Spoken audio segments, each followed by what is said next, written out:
du Lotaret, lors d'une tempête de neige en janvier 1983. On m'a dit que 17 passagers étaient morts cette nuit-là. Tom en faisait partie. J'ai identifié son corps à la morgue de Briançon. J'avais 23 ans et je devais annoncer à notre mère que son plus jeune fils n'était plus là. Mardi dernier, mon téléphone a sonné à 2 heures du matin. L'écran affichait un numéro que je ne connaissais pas, mais l'indicatif était celui de Paris. J'ai failli ne pas répondre. À 65 ans, on apprend que rien de bon n'arrive par un appel à cette heure-là, mais quelque chose m'a poussé à décrocher. C'était peut-être ce même instinct qui me réveillait quand Tom faisait des cauchemars étant enfant. J'ai répondu. Une voix a dit « Marc ». C'est bien Marc. Je me suis redressé dans mon lit, le cœur battant soudainement contre mes côtes. La voix était hésitante, comme celle de quelqu'un qui n'avait pas parlé depuis très longtemps. Mais sous cette rudesse, il y avait quelque chose qui m'a glacé le sang. « Qui est à l'appareil » ai-je demandé. Il y avait une respiration à l'autre bout. Lourde, laborieuse. « C'est moi » a dit la voix. « C'est Thomas. » J'ai lâché le téléphone. Mes mains tremblaient si fort que je pouvais à peine le ramasser. Quand je l'ai repris, la ligne était toujours ouverte. Je l'entendais respirer. « Ce n'est pas drôle » ai-je dit, la voix brisée. « Qui que vous soyez. C'est cruel. Mon frère est mort il y a 42 ans. » « Je sais » a dit la voix. « Je sais depuis combien de temps ça fait. Je viens juste. Je viens de comprendre qui je suis. J'ai trouvé quelque chose. Une coupure de presse sur l'accident de car. Et il y a une photo de moi, mais le nom en dessous dit Thomas Caron. C'est moi, n'est-ce pas? Je suis Thomas Caron. Je ne pouvais plus respirer. La chambre tournait. Où es-tu? Ai-je réussi à dire. Je ne sais pas vraiment. Un endroit vers la porte de la Chapelle, à Paris. Quelqu'un m'a dit que c'est comme ça que ça s'appelle. Je suis ici depuis longtemps. Je crois que je vis dans un centre d'hébergement près de la porte de la Villette. Mais je ne me souviens pas. Je ne me souviens pas comment je suis arrivé ici. Je ne me souviens de rien avant il y a environ 15 ans. Juste de m'être réveillé dans un hôpital, on m'a dit qu'on m'avait trouvé dans la rue, que je n'avais pas de papier et que je ne pouvais pas donner mon nom. Mon esprit tournait à toute vitesse. Ce ne pouvait pas être réel. Ce devait être une sorte d'arnaque. Quelqu'un qui avait trouvé le nom de Tom quelque part et avait décidé de me torturer. De quoi te souviens-tu? Ai-je demandé, pour le tester. Rien de précis, juste des sensations. Parfois je rêve de neige, du froid, de gens qui hurlent. Et parfois je rêve d'une maison avec une porte bleue. Et quelqu'un. Quelqu'un faisait des crêpes aux myrtilles. Tous les dimanches. J'ai senti les larmes monter alors, brûlantes et soudaines, parce que je me souvenais de cette maison. Je me souvenais de cette porte bleue. Et je me souvenais de maman préparant ses crêpes chaque dimanche matin sans faute. Et Tom en mangeait toujours 2 fois plus que les autres. À quoi ressembles-tu? Ai-je demandé, la voix n'étant plus qu'un murmure. Vieux, a-t-il dit. Et il y avait comme de la tristesse dans sa voix. Vraiment vieux. Mon visage est. Je ne sais pas comment le décrire.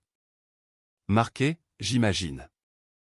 J'ai vécu à la dure pendant longtemps, mais j'ai trouvé cette photo dans le journal sur l'accident. Et même si elle a 42 ans, je le vois. Je me vois dans ce visage. Nous avons les mêmes yeux. Thomas avait une cicatrice, ai-je dit, sur l'avant-bras gauche, quand il est tombé de vélo à 7 ans. 12 points de suture. Il y eut une longue pause.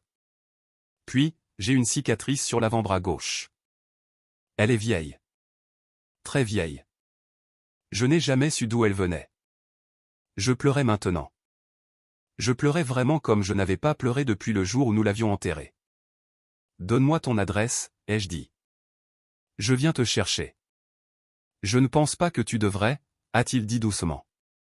Je ne pense pas. Je ne pense pas être la personne dont tu te souviens. Je ne me souviens pas d'avoir été lui. Je suis juste. Je suis juste quelqu'un qui vit dans la rue depuis plus longtemps que je ne peux m'en souvenir. Je sens probablement mauvais. Je fais probablement peur. Je voulais juste appeler parce que je pensais. Je pensais que quelqu'un devait savoir que peut-être je n'étais pas mort dans cet accident. Que peut-être il y avait eu une erreur. Dis-moi où tu es, ai-je dit fermement. Tout de suite. Il m'a donné l'adresse d'un centre d'hébergement dans le 18e arrondissement. Je l'ai noté d'une main tremblante. C'était un trajet de 7 heures de Marseille à Paris. Plus long si les routes étaient mauvaises. J'ai regardé l'horloge. 2h15 du matin. Reste là, ai-je dit. Ne bouge pas. Je pars tout de suite. Je serai là à midi au plus tard. Tu comprends? Ne pars pas. D'accord, a-t-il dit doucement. D'accord, Marc, je t'attendrai. La ligne s'est coupée. Je suis resté assis là, dans l'obscurité de ma chambre, pendant peut-être 30 secondes, essayant de réaliser ce qui venait de se passer. Puis je me suis mis en mouvement, enfilant mes vêtements, attrapant mon portefeuille et mes clés. Ma femme Isabelle a bougé dans le lit. Marc, qu'est-ce qui ne va pas? Je dois aller à Paris, ai-je dit, et ma voix sonnait étrange, déconnectée. Maintenant? À 2 heures du matin. Marc, qu'est-ce qui s'est passé? Je l'ai regardé. Cette femme à qui j'étais marié depuis 38 ans, et je ne savais pas comment le dire. Comment dire à quelqu'un que le frère que vous avez enterré il y a 4 décennies vient de vous appeler au téléphone? Je t'expliquerai plus tard, ai-je dit. Je dois y aller. Je suis désolé. J'étais déjà passé la porte avant qu'elle ne puisse poser d'autres questions. Le trajet jusqu'à Paris fut les 7 heures les plus longues de ma vie. J'ai gardé la radio éteinte parce que je ne supportais pas le bruit. Mon esprit tournait entre les possibilités et les impossibilités. Une partie de moi était convaincue que c'était un canular cruel, que j'arriverais là-bas pour trouver un escroc qui avait appris des détails sur la vie de Tom. Mais une autre partie de moi, celle qui n'avait jamais totalement accepté que mon petit frère soit parti, hurlait que c'était vrai. J'ai repensé à ce jour à la morgue. J'avais 23 ans, à peine plus qu'un gamin moi-même, et ils avaient soulevé le drap pour me montrer un visage tuméfié et gonflé par l'accident. Le corps était resté au froid pendant 12 heures avant d'être dégagé de l'épave. Il y avait une entaille sur le front, des ecchymoses partout. Mais j'avais regardé la forme du visage, la couleur des cheveux, la carrure, et j'avais dit, oui, c'est mon frère. C'est Thomas Caron. Et si je m'étais trompé? Et si, dans mon choc et ma douleur, j'avais identifié le mauvais corps? Cette possibilité me rendait malade. Parce que si c'était vrai, alors Tom était vivant tout ce temps. Vivant et souffrant, seul, ne sachant pas qui il était. Tandis que moi, j'avais continué ma vie, marié Isabelle, eu des enfants, fait carrière, célébré des anniversaires et des Noëls. Tandis que maman était morte il y a 10 ans, pleurant toujours son plus jeune fils. J'ai appuyé plus fort sur l'accélérateur. Je suis arrivé à Paris à 11h30 du matin. Le quartier vers lequel je me dirigeais était exactement aussi difficile que je l'avais entendu dire, peut-être pire. Des bâtiments murés, des gens affalés dans les entrées d'immeubles, la misère sur les trottoirs. C'était là que mon frère vivait. J'ai trouvé le centre d'hébergement. C'était un bâtiment gris et bas qui semblait être là depuis toujours. La porte d'entrée n'était pas verrouillée.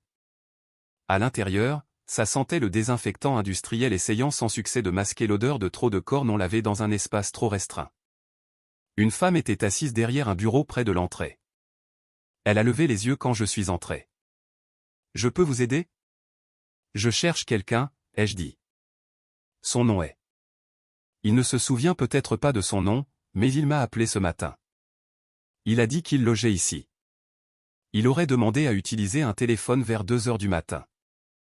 Elle m'a observé un instant, puis a hoché la tête lentement. Thomas. Oui, je m'en souviens. Il était très agité. Il a demandé s'il pouvait téléphoner. Il a dit que c'était une urgence. Un type adorable. Thomas vient ici de temps en temps depuis environ 8 ans. Il reste surtout dans son coin. Est-il là maintenant? Vérifiez dans la salle commune. Par là. Elle a désigné une porte sur la gauche. Je me suis dirigé vers elle, le cœur tambourinant si fort que je pensais m'évanouir. La salle commune était une grande pièce avec des chaises et des tables disparates, une télévision fonctionnant sans son dans un coin. Il y avait peut-être une douzaine de personnes éparpillées. La plupart ont levé les yeux à mon entrée, le regard méfiant. Et puis je l'ai vu. Il était assis seul à une table près de la fenêtre, le dos tourné. Je voyais des cheveux gris, plus longs qu'ils ne devraient l'être, attachés en queue de cheval. Il portait une chemise à carreaux qui avait connu des jours meilleurs, et ses épaules étaient voûtées comme s'il essayait de se faire plus petit. Je me suis approché de lui lentement. Mes jambes semblaient ne plus fonctionner correctement. « Thomas » ai-je dit. Il s'est retourné. Le visage qui m'a regardé n'avait rien à voir avec celui dont je me souvenais. Cet homme était buriné et usé, avec des rides profondes autour des yeux et de la bouche. Sa peau était de ce brun qui vient des années vécues dehors. Il y avait une cicatrice sur sa joue gauche qui n'était pas là avant. Il paraissait avoir au moins 70 ans, pas 61. Mais les yeux, mon Dieu, les yeux étaient les mêmes. Bruns avec des éclats dorés, exactement comme les yeux de notre père, exactement comme les yeux de Tom. « Marc » a-t-il dit, et sa voix s'est brisée. Je ne pouvais pas parler. Je le fixais simplement. Cet homme qui pourrait être mon frère, ce fantôme d'il y a 42 ans. Il s'est levé lentement, comme si ses articulations le faisaient souffrir. Il était plus mince que Tom et plus petit d'une certaine manière, bien que ce soit peut-être juste sa posture. Mais quand il m'a regardé, il y avait quelque chose dans son expression qui m'a coupé le souffle. « Tu es venu » a-t-il dit. « Je n'étais pas sûr que tu le ferais. »« Montre-moi ton bras » ai-je dit. Ma voix était dure, exigeante. « Le gauche. » Il a hésité, puis a relevé sa manche. Là, le long de son avant-bras, se trouvait une cicatrice, vieille et décolorée, mais reconnaissable, d'environ 10 cm de long, exactement là où se trouvait la cicatrice de Tom. J'ai senti mes jambes fléchir. J'ai tendu la main et attrapé le bord de la table pour me stabiliser. « Je crois que j'ai besoin de m'asseoir » ai-je dit. Il a tiré une chaise pour moi et je me suis effondré dessus. Il s'est rassis en face de moi, m'observant attentivement comme si je pouvais m'enfuir à tout moment. « Parle-moi de l'accident de car » ai-je dit. « Dis-moi ce dont tu te souviens. » « Je ne me souviens pas de l'accident lui-même » a-t-il dit lentement. « Mais je fais des cauchemars. Toujours les mêmes. Je suis dans un car et il neige. Et le chauffeur essaie de ralentir, mais on glisse. Et puis les gens hurlent et il fait si froid. Si froid que je pense que je vais en mourir, et puis plus rien. Juste de l'obscurité pendant très longtemps. » Il s'est frotté le visage des deux mains. La chose suivante dont je me souviens clairement, c'est de me réveiller dans un hôpital. Une infirmière m'a dit qu'on m'avait amené de la rue, que j'étais inconscient. Ils ont dit que j'avais été battu, que quelqu'un m'avait volé. Mais je ne m'en souvenais pas non plus. Je ne me souvenais de rien. Pas de mon nom, pas d'où je venais, rien. Ils m'ont gardé 3 jours, ont fait des tests, mais ils n'ont rien trouvé de physiquement anormal chez moi au-delà de quelques vieilles blessures. Un traumatisme crânien, ont-ils dit. Probablement datant d'il y a des années. C'était quelle année? Ai-je demandé. 2010, a-t-il dit. Février, je crois. Je ne savais même pas en quelle année on était. J'ai dû demander. Mon esprit s'emballait. 2010. C'était 27 ans après l'accident. Que s'était-il passé pendant toutes ces années? Où était Tom? Et avant ça? Ai-je insisté. Tu ne te souviens vraiment de rien? Parfois j'ai des flashs, a-t-il dit. Des petits morceaux qui n'ont pas de sens. Je me souviens d'avoir eu froid, souvent. De vivre à la dure quelque part. Des montagnes, peut-être. Et je me souviens. Je crois me souvenir avoir travaillé manuellement. Des chantiers, peut-être, être payé en liquide, mais tout est flou, comme essayer de se souvenir d'un rêve. Il a regardé ses mains, et j'ai remarqué qu'elles étaient cicatrisées et calleuses, les mains de quelqu'un qui avait fait un travail physique éprouvant. Pendant longtemps, je n'ai même pas essayé de me souvenir, a-t-il dit doucement. Je survivais juste au jour le jour. Je trouvais des abris quand je pouvais, je dormais dehors quand je ne pouvais pas. Il y a des trous dans ma mémoire, même ces 15 dernières années. Parfois, je réalisais que des semaines passaient et je ne savais pas ce que j'avais fait. Les médecins que j'ai vus, ceux des centres gratuits, m'ont dit que je pourrais avoir une sorte de trouble dissociatif, probablement dû au traumatisme. Quand as-tu commencé à essayer de te souvenir? Ai-je demandé. Il y a environ 6 mois, a-t-il dit. J'ai rencontré cette femme au centre, une bénévole. Elle triait des cartons de vieux journaux pour le recyclage, et elle m'en a montré un de janvier 1983. Elle a dit, vous imaginez, c'était il y a 40 ans. Et quelque chose à propos de cette date m'a fait me sentir, je ne sais pas, bizarre, comme si elle signifiait quelque chose. Il a fouillé dans sa poche et a sorti un morceau de journal soigneusement plié, jauni par le temps. Il l'a déplié délicatement, comme s'il risquait de tomber en lambeaux, et l'a poussé vers moi sur la table. C'était un article de première page sur l'accident, 17 morts dans la catastrophe routière, disait le titre. Et là, dans une petite grille de photos des victimes, il y avait le visage de Tom, jeune, souriant, une photo de remise de diplôme que maman avait donnée au journal. J'ai regardé cette photo pendant longtemps, a-t-il dit, et quelque chose a cliqué. Il connaissait ce visage, pas par un miroir. Je ne ressemble plus à ça désormais, mais de quelque part au plus profond de moi. Et le nom en dessous, Thomas Caron. J'ai continué à le répéter encore et encore, Thomas. Tom. Et ça me semblait juste. C'était comme si c'était mon nom. Je fixais la coupure de journal, le jeune visage de mon frère qui me souriait. J'ai commencé à chercher plus d'informations, a-t-il continué. Il y a une bibliothèque près d'ici. La bibliothécaire m'a aidé à chercher dans les archives. J'ai trouvé l'avis de décès. J'ai trouvé la liste des membres de la famille survivants. Ton nom était là, Marc Caron, frère. Et il y avait une adresse à Marseille. Il m'a fallu 3 mois pour rassembler le courage d'appeler. Je ne savais pas si tu serais encore là. Je ne savais pas si tu me croirais. Je ne suis pas sûr de te croire, ai-je dit. Et c'est sorti plus durement que je ne le voulais. Je ne suis pas sûr de pouvoir te croire parce que si tu es Tom, alors j'ai identifié le mauvais corps. J'ai dit à notre mère que le mauvais fils était mort. Comprends-tu ce que cela signifie? Il a tressailli, mais a hoché la tête.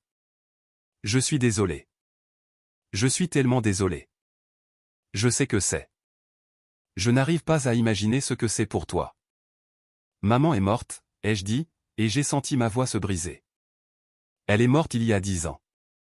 Elle a passé 32 ans à penser que tu étais parti. Elle ne s'en est jamais remise. Et si tu es vraiment Tom, alors elle est morte sans savoir que tu étais vivant. Les larmes coulaient sur mon visage maintenant. Et je me fichais de qui voyait. L'homme en face de moi, Tom peut-être, pleurait aussi. Des larmes silencieuses coulant sur son visage marqué. Je suis désolé, a-t-il chuchoté. Je suis tellement désolé. Nous sommes restés assis là, dans cette salle commune, 2 vieux hommes qui pleuraient tandis que les gens passaient devant nous en faisant semblant de ne pas remarquer. Finalement, j'ai essuyé mon visage avec ma manche et je l'ai regardé. Vraiment regardé. Nous devons faire un test ADN, ai-je dit. C'est la seule façon d'en être sûr. Il a hoché la tête. D'accord, oui, je veux savoir aussi. J'ai besoin de savoir. J'ai sorti mon téléphone et j'ai commencé à chercher. Il y avait un endroit dans le centre de Paris qui faisait des tests ADN rapides. Un laboratoire privé, cher, mais il pouvait avoir des résultats en 48 heures. Je les ai appelés et j'ai pris rendez-vous pour 15 heures cet après-midi-là. Viens, ai-je dit en me levant. Allons faire ça. Il s'est levé aussi, se déplaçant avec raideur. En sortant du centre ensemble, j'ai réalisé à quel point il était plus petit que moi maintenant. Tom avait presque ma taille quand il est mort, ou quand j'ai cru qu'il était mort. Cet homme faisait au moins 10 centimètres de moins, mais des années de malnutrition et de vie à la rue peuvent faire ça à une personne. Nous sommes allés au labo en silence. Je n'arrêtais pas de lui jeter des coups d'œil sur le siège passager, essayant de voir mon petit frère dans cet étranger usé. Parfois, je pouvais le voir, la forme de son oreille, la façon dont il frottait son pouce contre ses doigts quand il était nerveux, une habitude que Tom avait toujours eue. D'autres fois, il ressemblait à un parfait inconnu. Le test ADN fut simple, des prélèvements buccaux pour nous deux, de la paperasse, le paiement. Le technicien a dit qu'il m'appellerait avec les résultats sous 48 heures. En quittant le labo, j'ai réalisé que je n'avais pas pensé à la suite. Où loges-tu ce soir? Lui ai-je demandé. Au centre, j'imagine. Au même endroit. J'ai regardé cet homme qui pourrait être mon frère, debout au coin de la rue dans des vêtements portés trop de fois et des chaussures qui tombaient en morceaux. Et je ne pouvais pas le faire. Je ne pouvais pas le laisser là. Viens, ai-je dit. Je prends une chambre d'hôtel. Tu restes avec moi. Tu n'es pas obligé de faire ça. Je sais. Viens. J'ai trouvé un hôtel près du jardin des Tuileries. J'ai pris une chambre avec 2 lits. Le réceptionniste nous a jeté un regard, moi dans mes vêtements propres et lui ayant l'air d'avoir vécu dehors, mais je m'en fichais. J'ai payé en liquide et pris la clé. Dans la chambre, j'ai commandé des pizzas pendant qu'il prenait une douche. Il est resté là-dedans pendant presque 45 minutes. Quand il est sorti, ses cheveux étaient mouillés et propres, plaqués en arrière, et il avait rasé une barbe hirsute. Et soudain, je pouvais le voir plus clairement. La forme de son visage, la ligne de sa mâchoire, la mâchoire de Tom. Nous avons mangé les pizzas dans un quasi-silence, la télévision allumée en fond sonore. Finalement, il a parlé. Merci, a-t-il dit. Pour ça, pour ne pas avoir. Pour m'avoir assez cru pour essayer. Je n'ai pas encore décidé de ce que je crois, ai-je dit. Mais j'avais besoin de savoir, d'une manière ou d'une autre. Il a hoché la tête. Je peux te demander quelque chose? Quoi? J'étais comment avant? Quand j'étais Thomas. La question m'a frappé comme un coup physique. J'ai posé ma part de pizza et me suis adossé à la tête de lit. Tu étais quelqu'un de bien, ai-je dit après un moment. Vraiment bien. Gentil, tu sais. Tu étais le gamin qui ramenait toujours des chats errants à la maison, qui pleurait quand il voyait un animal mort sur la route. Tu voulais être vétérinaire. Tu allais entrer à l'université à Lyon cette année-là, en septembre. Tu étais tellement excité. J'ai vu des larmes se former à nouveau dans ses yeux. Tu étais drôle, ai-je continué, tu faisais toujours rire maman, même quand elle passait une mauvaise journée. Et tu étais courageux. Quand papa est parti, quand tu avais 12 ans, tu m'as dit qu'on s'en sortirait. Tu as dit qu'on s'occuperait de maman ensemble, et on l'a fait. J'aimerais pouvoir m'en souvenir, a-t-il chuchoté. J'aimerais me souvenir avoir été cette personne. Peut-être que tu t'en souviendras, ai-je dit. Peut-être que quand tu sauras avec certitude qui tu es, ça reviendra. Mais je n'étais pas sûr d'y croire. Cette nuit-là, je suis resté éveillé dans le lit d'hôtel, l'écoutant respirer dans le lit voisin. Des respirations régulières, profondes. La respiration de quelqu'un qui avait enfin trouvé un endroit sûr pour dormir. J'ai pensé à appeler Isabelle, mais je ne savais pas quoi dire. Comment expliquer ça au téléphone? Alors, je lui ai envoyé un SMS à la place. Je vais bien. Je t'expliquerai tout en rentrant. Je t'aime. Elle a répondu immédiatement, je t'aime aussi. Fais attention à toi. Le lendemain, nous n'avons pas beaucoup parlé. Nous avons pris le petit déjeuner dans un café. Je l'ai regardé manger comme s'il n'avait pas eu de vrai repas depuis des mois, ce qui était probablement le cas. Et puis nous avons marché dans le parc Monceau. Ça semblait important de ne pas rester assis dans la chambre d'hôtel à attendre que le téléphone sonne. Pendant que nous marchions, il m'en a dit plus sur sa vie dans la rue, les centres où il avait séjourné, les gens qu'il avait rencontrés, les hivers qu'il avait presque tués. Il m'a parlé des petits boulots ici et là, du travail au noir payé en liquide, des fois où il avait été volé, battu, jeté en cellule de dégrisement pour vagabondage, du brouillard constant dans son esprit, du sentiment d'être perdu dans sa propre vie. J'avais toujours l'impression d'attendre quelque chose, a-t-il dit alors que nous regardions le bassin, comme s'il y avait quelque chose que j'étais censé faire, un endroit où j'étais censé être, mais je n'arrivais jamais à me rappeler quoi. Le téléphone a sonné à 14h30 le jeudi après-midi. Nous étions de retour dans la chambre d'hôtel. J'avais déjà rendu la clé, prévoyant de commencer le trajet du retour, mais j'avais retardé le départ jusqu'à l'appel. J'ai répondu à la deuxième sonnerie. Bonjour, monsieur Caron. Ici le laboratoire d'analyse ADN de Paris. Je vous appelle pour vos résultats. Ma main tremblait si fort que j'ai failli lâcher le téléphone. L'homme assis sur le lit en face de moi, Tom, peut-être Tom, me regardait avec de grands yeux. Oui, ai-je dit. Oui, c'est Marc Caron. Les résultats de votre test de comparaison ADN sont concluants. La probabilité de fraternité entre vous et la seconde partie est de 99,97%. En d'autres termes, Monsieur Caron, vous êtes frère biologique. La pièce a tangué. Je me suis assis lourdement sur le lit. Vous en êtes certaine? Ai-je demandé, bien que je sache que c'était une question idiote. Oui, monsieur. Ces résultats sont définitifs. Voulez-vous que je vous envoie le rapport complet par email? Oui, s'il vous plaît. Je lui ai donné mon adresse email, je l'ai remercié et j'ai raccroché. J'ai regardé mon frère. Mon frère que j'avais enterré il y a 42 ans. Mon frère qui avait été vivant tout ce temps.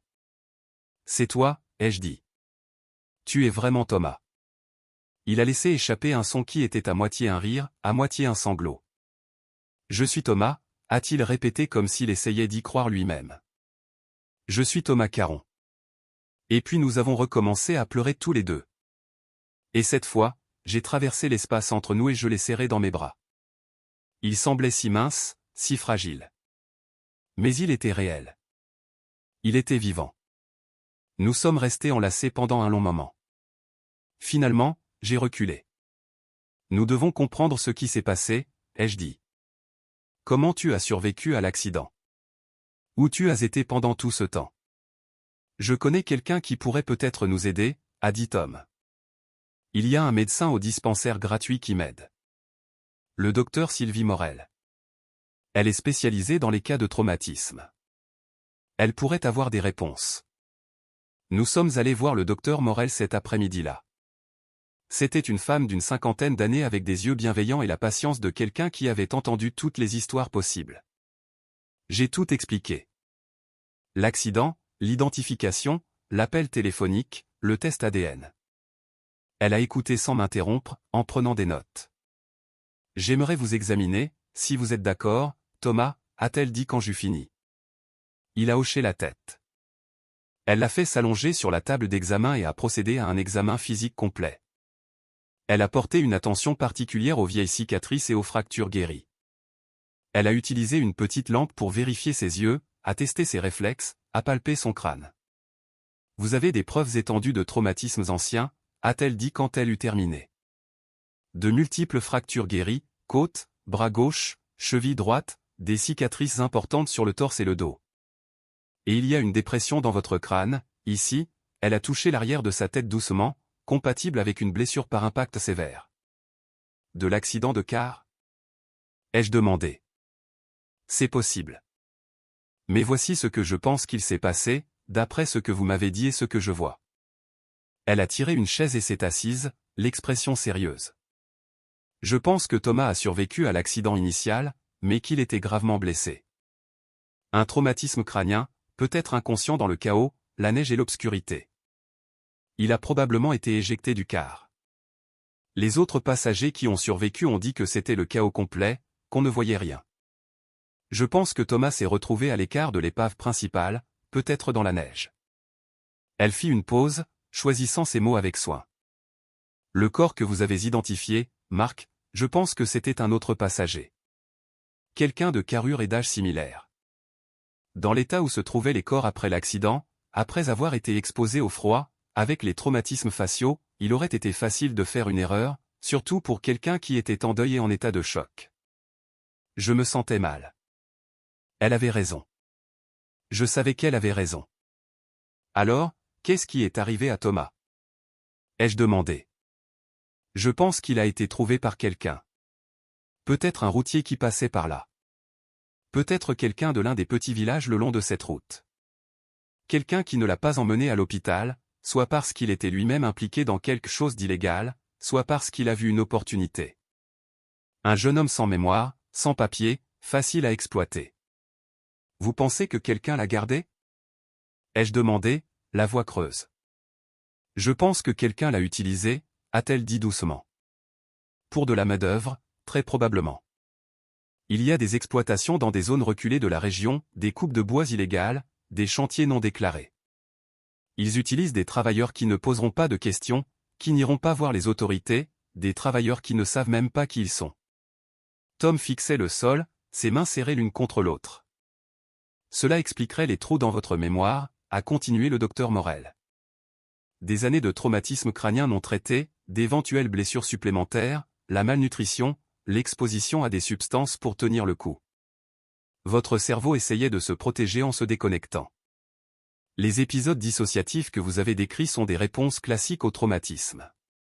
Donc, vers 2010, ai-je dit lentement, il s'est échappé, ou ils l'ont laissé partir, ou ils ont pensé qu'il causait plus d'ennuis qu'il n'en valait la peine. Le docteur Morel a ajouté, 15 ans de travaux forcés vieilliraient n'importe qui de manière significative. S'il commençait à avoir des problèmes médicaux, des troubles de la mémoire, ils l'ont peut-être simplement déposé à Paris. Et puis il a vécu dans la rue pendant encore 15 ans, ai-je dit alors que j'étais à Marseille, alors que j'aurais pu le chercher. Tu ne pouvais pas savoir, a dit Tom doucement. Tu pensais que j'étais mort. On pensait tous que j'étais mort. Votre mère, a dit le docteur Morel en me regardant, elle est décédée. J'ai hoché la tête, ne faisant pas confiance à ma voix.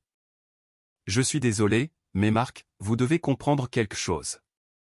L'homme assis ici, c'est votre frère génétiquement, mais ce n'est plus la même personne qu'à 19 ans. Il a vécu une vie que vous ne pouvez même pas imaginer. Il a survécu à des choses qui auraient tué la plupart des gens. C'est Thomas, mais c'est aussi quelqu'un de nouveau, quelqu'un qui a été forgé par 42 ans de traumatisme et de survie. J'ai regardé mon frère, je l'ai vraiment regardé, ses cheveux gris, les rides sur son visage et la lassitude dans ses yeux. Elle avait raison. Ce n'était pas le garçon à qui j'avais fait mes adieux en 1983. C'était un survivant. Qu'est-ce qu'on fait maintenant? Ai-je demandé. C'est à vous de décider, a dit le docteur Morel. Mais je recommanderais une thérapie intensive pour Thomas. Traiter ce genre de traumatisme, reconstruire son identité. C'est un long chemin, et vous pourriez tous les deux bénéficier d'une thérapie familiale également, pour apprendre à redevenir frères après tout ce temps. Nous avons quitté le dispensaire en silence. La nuit tombait, et les rues commençaient à s'animer. Viens à la maison avec moi, ai-je dit alors que nous étions sur le trottoir. Viens à Marseille. Reste avec Isabelle et moi. Nous avons une chambre d'amis.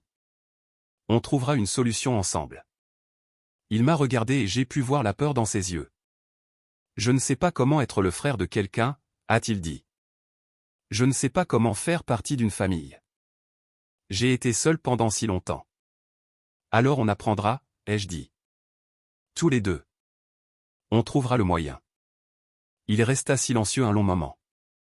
Puis il hocha la tête lentement. D'accord, dit-il. D'accord, Marc. Je vais essayer. Nous sommes rentrés à Marseille le lendemain matin. Le trajet de 7 heures semblait différent cette fois. Je n'arrêtais pas de le regarder sur le siège passager. Ce frère qui revenait d'entre les morts. Nous n'avons pas beaucoup parlé, mais c'était un silence confortable. Quand nous sommes arrivés dans mon allée, Isabelle attendait sur le perron. Je l'avais appelée la veille, j'avais tout expliqué. Elle avait pleuré au téléphone, m'avait dit de le ramener à la maison. Elle est descendue alors que nous sortions de la voiture, et elle a regardé Tom pendant un long moment. Puis elle a ouvert les bras. Bienvenue à la maison, Thomas, a-t-elle dit. Il a hésité, puis s'est laissé embrasser. J'ai vu ses épaules trembler, et j'ai su qu'il pleurait encore. C'était il y a 3 mois. Ça n'a pas été facile. Tom fait des cauchemars presque toutes les nuits.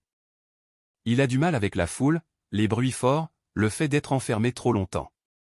Il voit un thérapeute 2 fois par semaine, et nous traversons des décennies de traumatisme, une séance à la fois. Mais il se souvient de choses. De petites choses au début. Le goût des crêpes aux myrtilles de maman. Le nom du chien qu'on avait quand on était petit. L'odeur de la maison en été. La semaine dernière, il s'est souvenu d'un Noël quand il avait 8 ans. Il s'est souvenu du vélo que j'avais économisé pour lui acheter. Je commence à me sentir comme lui, m'a-t-il dit hier, alors que nous étions assis sur la terrasse à regarder le soleil se coucher. Comme Thomas. Comme si je n'étais pas juste quelqu'un qui a son ADN. Comme si je redevenais vraiment lui. Ou peut-être quelqu'un de nouveau qui l'inclut. Ça a du sens? Oui, ai-je dit. Ça a du sens. Mes enfants l'ont rencontré, mes 2 filles et mon fils, les nièces et le neveu qu'ils n'avaient jamais su avoir. Ils sont prudents, curieux, gentil. Mon petit-fils, qui a 5 ans, a décidé que Tom était son meilleur ami. Tom sourit davantage quand les enfants sont là. Nous avons discuté de ce qu'il fallait faire pour la tombe. Il y a une pierre tombale avec le nom de Thomas au cimetière de Marseille. Nous avons envisagé de la faire enlever, de la changer ou de la laisser là comme un mémorial pour la personne que Thomas était avant. Nous n'avons pas encore décidé. Rien ne presse. La semaine dernière, Tom a trouvé un travail à temps partiel dans une jardinerie. Il est doué avec les plantes. Il a découvert qu'elle ne pose pas de questions. Elle ne juge pas. Il rentre avec de la terre sous les ongles et des histoires sur les clients. Il réapprend à être une personne. Et j'apprends aussi. J'apprends que le deuil ne fonctionne pas comme on le pense. J'ai passé 42 ans à pleurer mon frère et maintenant il est là, mais je ressens toujours la perte de qui il était. Je pleure pour le jeune homme de 19 ans qui est monté dans ce car. Je pleure pour la vie qu'il aurait dû avoir. Mais je suis aussi reconnaissant, parce qu'il est vivant. Contre toute attente, à travers tout cela, il a survécu. Et c'est peut-être ce qui compte le plus. Il m'a demandé l'autre jour si je m'en voulais d'avoir identifié le mauvais corps. Tous les jours, lui ai-je répondu honnêtement. Chaque jour depuis que tu m'as appelé. Ne le fais pas, a-t-il dit. Tu avais 23 ans. Tu venais de perdre ton frère. Tu as fait de ton mieux. J'aurais dû regarder plus attentivement. Si tu l'avais fait, il ne m'aurait peut-être jamais trouvé. Je serais peut-être mort dans ces montagnes, à travailler pour ceux qui m'ont pris. Au moins, de cette façon. Je suis là. Je suis vivant. Et j'ai un frère qui a conduit 7 heures au milieu de la nuit parce qu'un étranger a prononcé son nom. Il a raison, je suppose. J'essaie de me pardonner. C'est plus dur qu'il n'y paraît. Parfois, tard le soir, je reste éveillé et je pense à toutes les années que nous avons perdues, tous les anniversaires et les fêtes, tous les moments que nous aurions dû partager. Je pense à maman et à quel point elle aurait été heureuse de savoir qu'il était vivant. C'est la partie la plus difficile, savoir qu'elle est morte sans savoir. Mais ensuite je me rappelle ce que le docteur Morel a dit, le passé est le passé. On ne peut pas le changer. Tout ce qu'on peut faire, c'est avancer. C'est donc ce que nous faisons, jour après jour, instant après instant, apprenant à être frères à nouveau. Ou peut-être apprenant à être frères pour la première fois, parce que nous sommes tous les deux des personnes différentes maintenant. Hier soir, nous étions assis sur la terrasse après le dîner et Tom a regardé les étoiles. « Tu penses que maman sait ?» a-t-il demandé. « Où qu'elle soit, tu penses qu'elle sait que je suis vivant ?» Je pense qu'elle le sait, ai-je dit. Je pense qu'elle a veillé sur toi tout ce temps, te gardant en vie jusqu'à ce que tu puisses retrouver ton chemin. Il a souri à cette idée. C'est encore une chose rare, son sourire. Mais ça devient de plus en plus fréquent. Je suis content que tu aies répondu au téléphone, a-t-il dit. Moi aussi, Tom. Moi aussi. Et je le suis. Malgré tout, la douleur, la confusion, le deuil qui coexistent d'une manière ou d'une autre avec la joie, je suis reconnaissant parce que mon frère est revenu d'entre les morts. Et c'est un miracle que je n'aurais jamais pensé voir. J'ai appris quelque chose à travers tout ça.